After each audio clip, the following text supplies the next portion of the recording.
Now Warren Morris hits a deep drive down the right field line. That ball is gone! LSU wins the College World Series on a home run by Morris. What's up, y'all? Welcome back to OTB. Let's dive right in. T-Bob and Jacob hanging out with you today. And right now, it is my absolute pleasure to welcome in the legend, Ben McDonald, at Real Ben McDonald on Twitter. You already know him. You love him. We're here to talk baseball. It is baseball week. But first, Ben, I saw you on Twitter. You're up there in Mississippi at the camp, making sure everything was, buckled down for the freeze. How's it going? How you making it through? Well, we sound like we're doing pretty good compared to folks, I think, in the Baton Rouge area, more of an ice storm. We got some snow up here, so electricity's still rolling.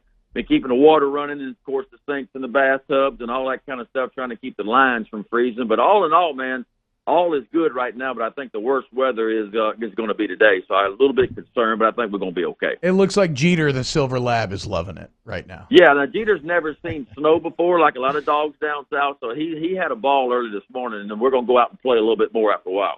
Ben, before we get to all this baseball talk, let's talk about hunting season. How did it go for you? Was it good? It was not good for your boy? Just checking in to see how you did this year. Well, look, man, a bad day in the woods is a good day overall. That's fair. So that's fair. There's only two seasons for me anymore, guys. One's hunting season and one's baseball season, and they kind of roll right into each other, So I enjoyed my time in the woods. It's kind of my getaway time, kind of sit back and relax and turn the phone off a little bit and enjoy the outdoors. But I had a good season. Like a lot of people did in our area. The weather wasn't great. I wish we'd have had some of this weather, a month ago, but it is what it is. But it's over with now, and I'm looking forward to baseball season, and we crank it up Friday night over in Baton Rouge, and LSU is going to kick it off against Air Force to open up 2021 season, so I'm looking forward to it. Yeah, and it's kind of crazy, Ben, when you look at the SEC right now. So LSU's, consensus top 10 team. They may be like 6th or 7th. In the LSU, when you talk to the guys that really know baseball, have you ever seen as much power amassed in one conference as you're seeing right now in the SEC?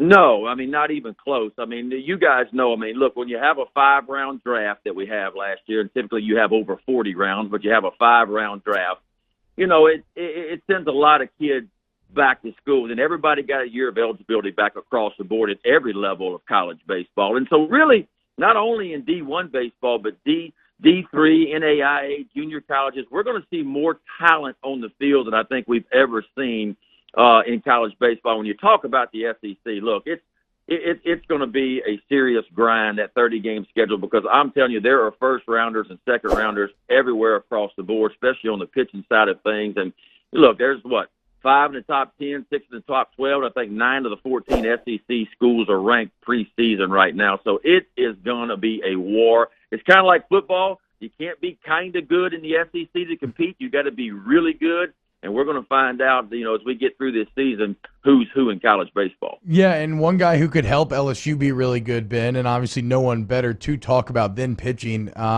Look, being the Friday night guy at LSU is like being the quarterback. Okay, it's the stage. It's the biggest stage, and that's going to be Jaden Hill. At least here on the onset. How do you feel about Hill? Like what do you think he has to do in order to live up to that huge stage? Well, one thing he's got to do is stay healthy, right? We all know Jaden Hill has all the tools, and look, he's projected potentially as a top 5 pick in the first round. He has that kind of talent. So you wonder, though, he only got 2 starts his freshman year, came out of the bullpen last year. He looked really good until the season was shut down. But you're talking about a young man that's accumulated a total of 21 innings in his entire college career. He has never pitched. He has never pitched in the SEC. He's never faced an SEC batter. So that's the concern for me. I don't question the talent. The talent is there. It's as good as anybody's in the country, and he may have one of the biggest upsides of anybody. Having said that, he has not been in the fire yet. And when you talk about the Friday night guy, you're right. The Friday night guy sets the tone in the SEC every Friday night for your club. And so it's going to be interesting to see when Jaden Hill gets in the fire, when he really steps in it, can he perform at a high level? LSU needs him to, because there are some guys with some experience in the SEC on Friday night that he will match up with him. Ben, do you expect the pitchers to kind of, like we see most seasons, be out there and on top of the batters? Because it takes the hitters a little bit longer to catch up to it, but we haven't played baseball in almost a calendar year. They haven't seen actual live pitching in a game in almost a calendar year outside of a couple of guys that played summer ball. So do you expect the pitchers to be dominant at the early part of the season? Well, typically the pitchers are a little bit ahead, but this year was different.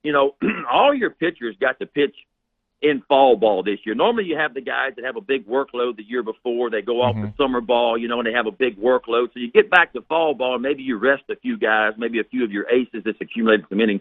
That didn't happen last year. So the Jaden Hills of the world and all your aces out there really got to perform and pitch in the fall. And also, when you think about it, that only allowed more at-bats for everybody, too. So more of the hitters saw some really quality pitches across the SEC and really across the country.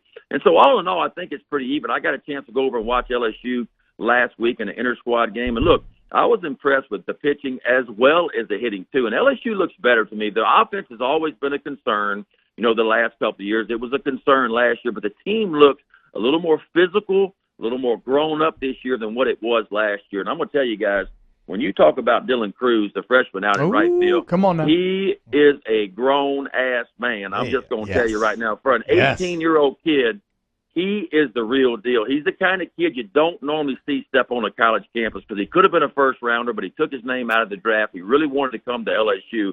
And I'm just going to tell you, he is a big, physical kid that almost reminds me a lot of Mike Trout. He's got a Mike Trout-type body.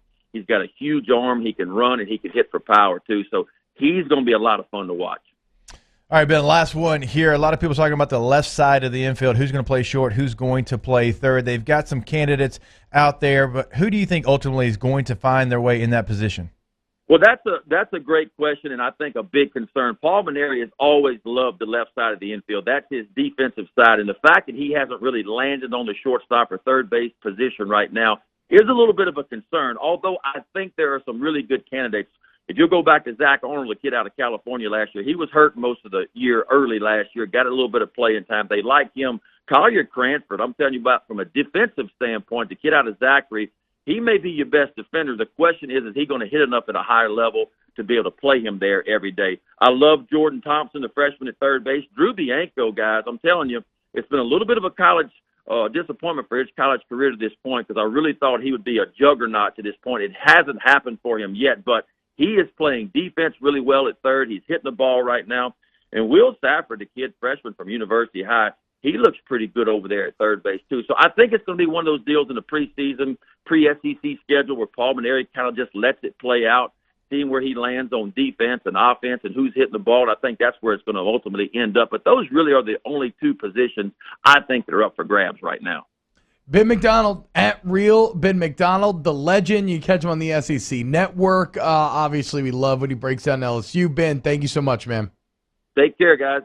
All right, stay safe out there. Stay warm, as well as everybody driving right now. If you are driving, if you have to be in your car, stay safe, stay warm. We will wrap up hour number 2 when we get back.